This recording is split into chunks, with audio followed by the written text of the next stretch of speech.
A genuine history of acupuncture. Traditional Chinese medicinal methods, including acupuncture, have been very recently promoted as a system on par with, if not superior to, medicine in the West. However, alongside the introduction of Chinese medical methods to the West have come some pretty common and basic misconceptions about what acupuncture is and was, and how it originated. These misconceptions seem to have acquired popular credibility. For example, the statement may be made that Chinese medicine is more holistic than Western medicine. However, historical truth does not support such attributions. Another basic misconception is that acupuncture, and other aspects of Chinese medicine currently described as traditional Chinese medicine, TCM, is a reflection of the traditional medicine that is most commonly practiced in China, and, furthermore, that the medicine that is practiced in China is a true reflection of the ancient practice. Neither premise is accurate. Indeed, acupuncture, and what is very much today an alternative, Chinese medicine is merely a minimum relic of concepts and practices, drawn from a fairly astonishing range of medical philosophy, and augmented with current components of Western reasoning. The adaptation of Chinese medicine marketed in China as Zhongyi since the mid-1970s is, in reality, not an authentic depiction of the tradition of Chinese medicine, measured from ancient times to the present. The evolution of Chinese medicine. The oldest traditions of Chinese medicine, Shang Dynasty, 17th and 11th century BC, were tied to the beliefs of ancestors. Deceased ancestors were capable of threatening or even destroying human life, and healing methods aimed to repair not only the living but also the dead. As traditional medicine diminished, magical, demonological, or supernatural beliefs became the source of all sickness. The demons of the human body may create such things as swellings, and the insertion of needles or stone lancets, for example, could be utilized in an attempt to destroy or expel them. The most prominent formative phase of Chinese medical traditions was during the Han Dynasty, approximately 2nd century BC to 2nd century AD. Roughly 2nd century BC to 2nd century AD. It was around this time that the Chinese intellectual elite first began to classify occurrences into a restricted set of causes and consequences. Here, Chinese healthcare made a radical shift. Natural laws, conceptualized in theories like yin-yang and 5 elements, were employed to explain health and illness, and to design preventative and therapeutic techniques. Although Han medical thinkers probably addressed older conceptions of demonological and ancestral impacts on human health, by contrast, their beliefs were more reasonable. But from that time on, Chinese medicine coexisted and interacted with older kinds of healthcare. However, Han Chinese beliefs were not pervasive, commonly recognized, or consistent. For example, one school of Chinese thinking separated the two categories of yin and yang into 4 yin and yang subcategories, while a second school recommended 3 subcategories for each.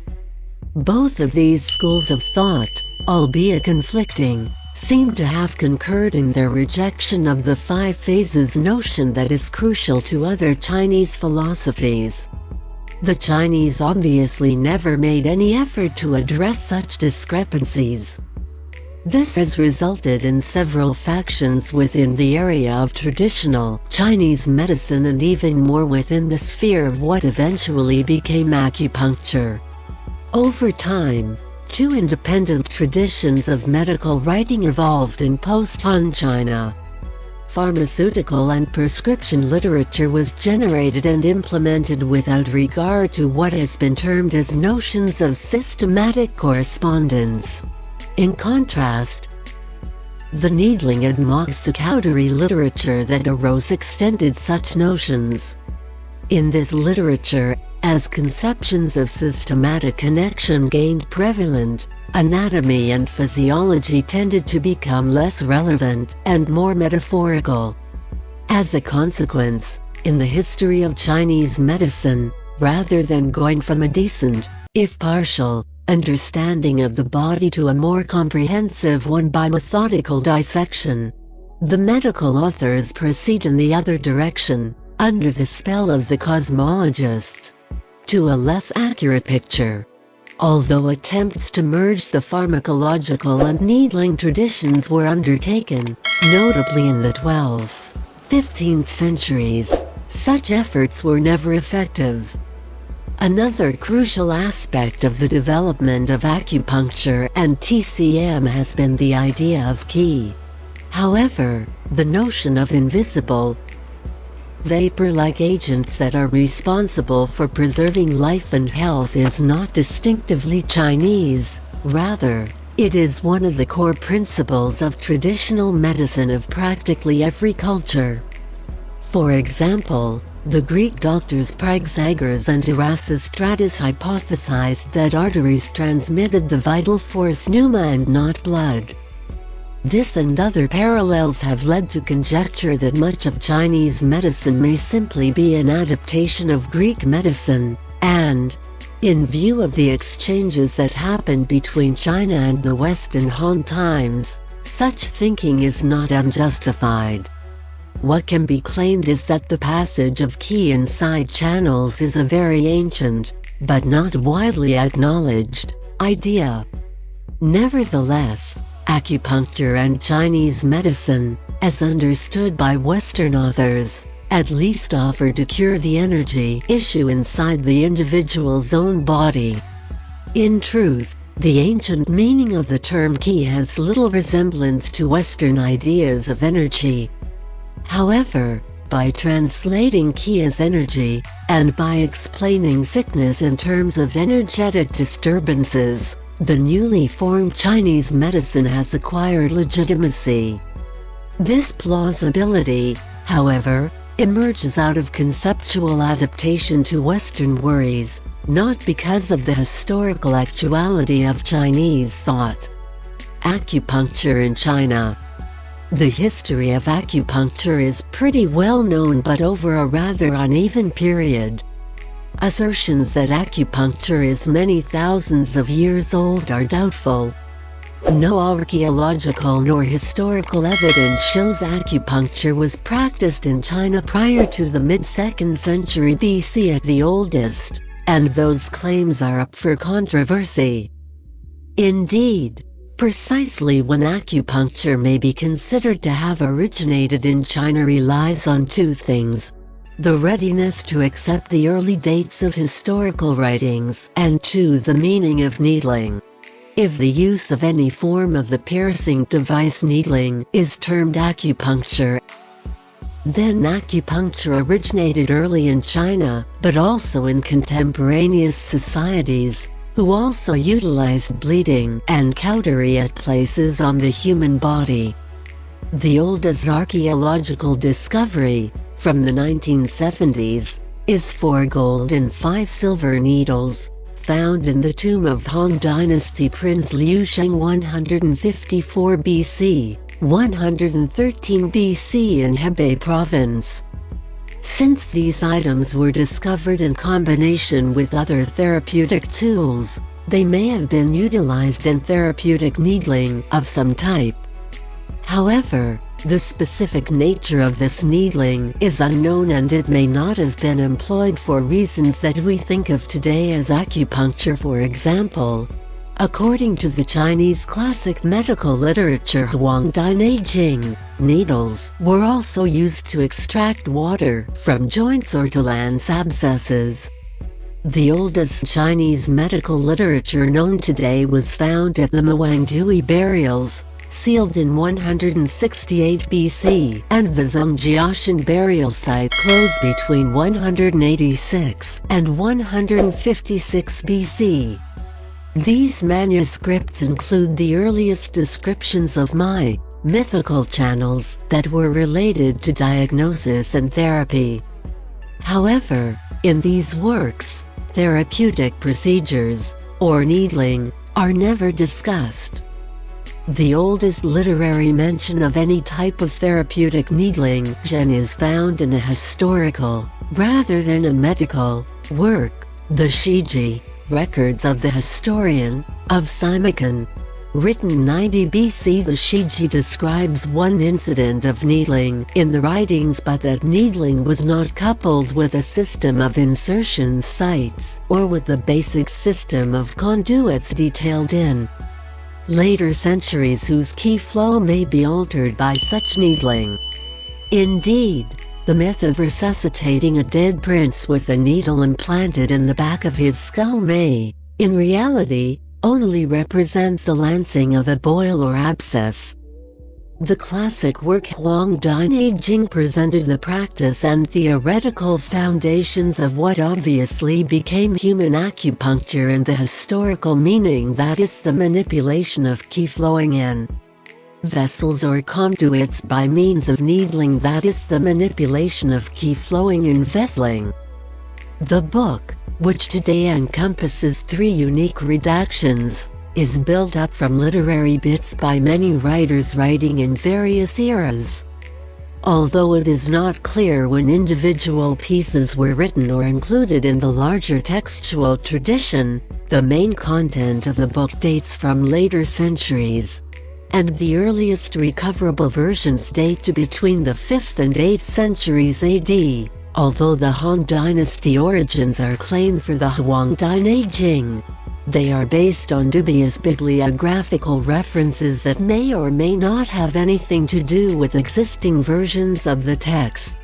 Most of the writings extant now went through final modification as late as the 11th century AD, and such alterations may not represent previous work. The Huang Dainei Jing established the notion that the body comprised functional centers, depots, and palaces, linked by a number of main and secondary conduits that enabled influences qi to travel inside the body and to come from outside. Older portions of the text are inspired by instructions to cure disease through bloodletting. It has been theorized that bloodletting ultimately morphed into acupuncture, and the emphasis moved from eliminating visible blood to controlling unseen qi.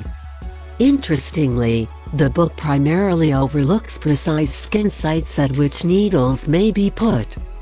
In truth, needling is a minor tradition in the book, and most of the treatment detailed in the text involves minor surgery, bloodletting, and massage.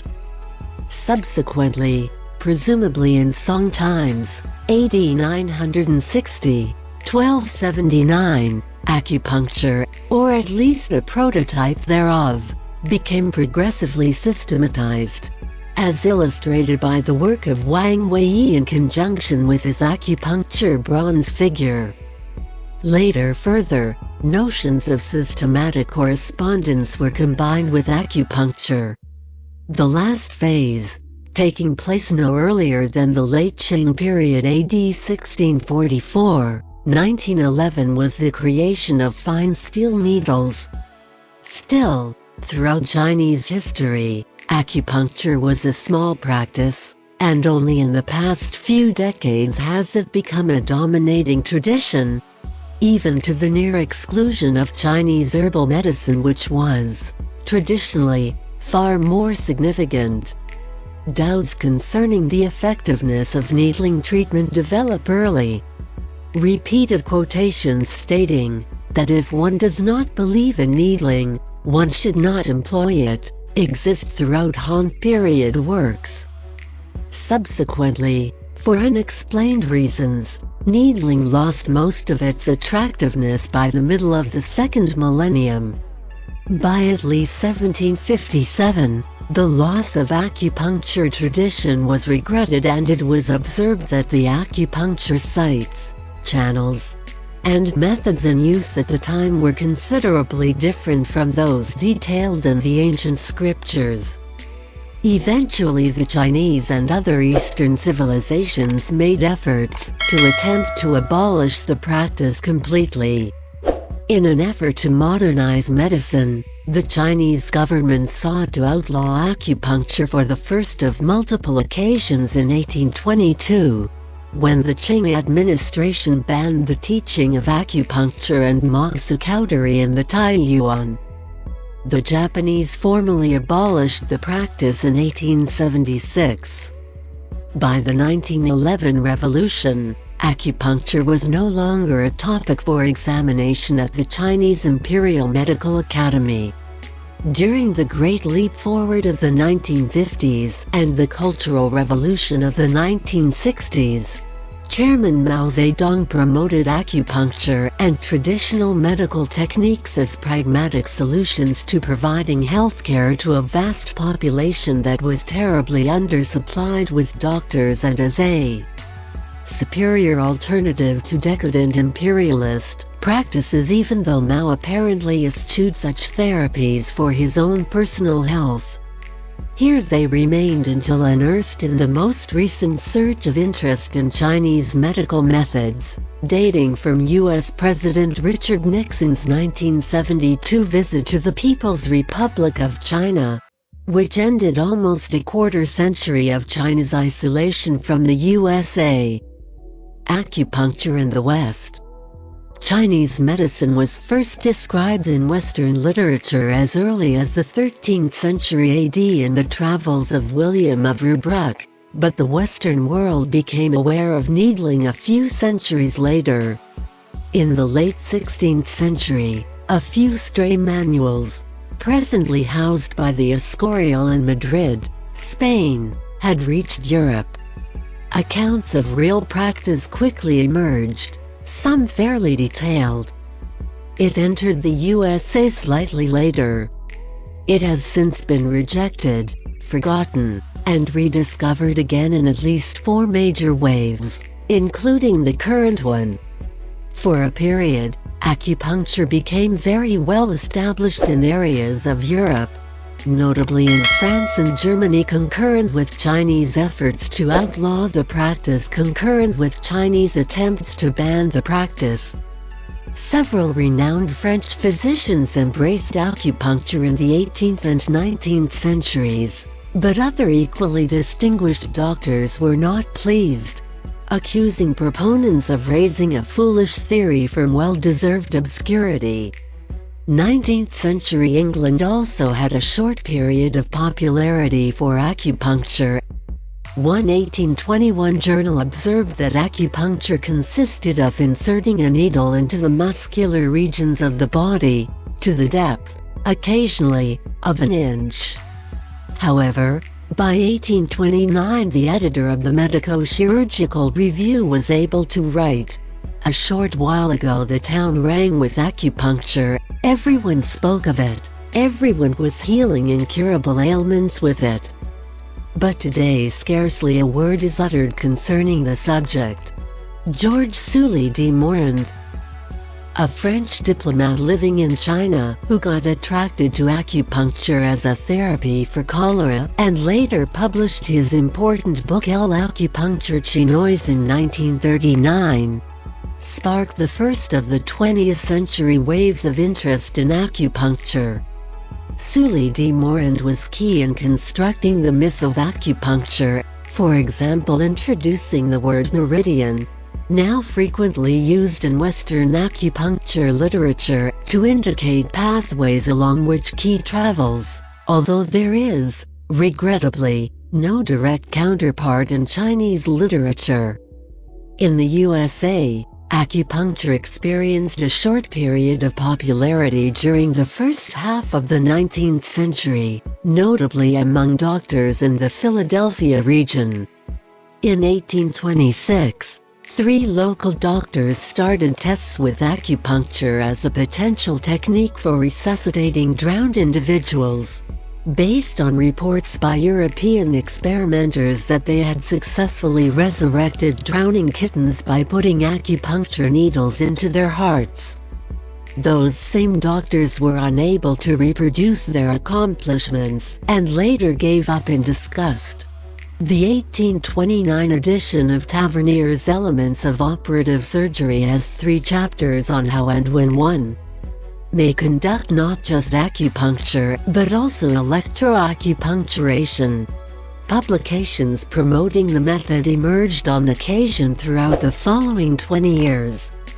Although none of the early American tales of acupuncture make any mention of acupuncture points, channels, or meridians, they all claim great success as a consequence of placing needles directly into, or in the near vicinity of, painful or otherwise diseased places. However, by the second half of the 19th century, Western practitioners had mostly abandoned acupuncture. In 1859 it was judged that its benefits have been considerably overstated, and the practice has fallen into disrepute. The index catalogue of the Surgeon Library General has just half a dozen works on the topic for the whole half-century of 1850–1900.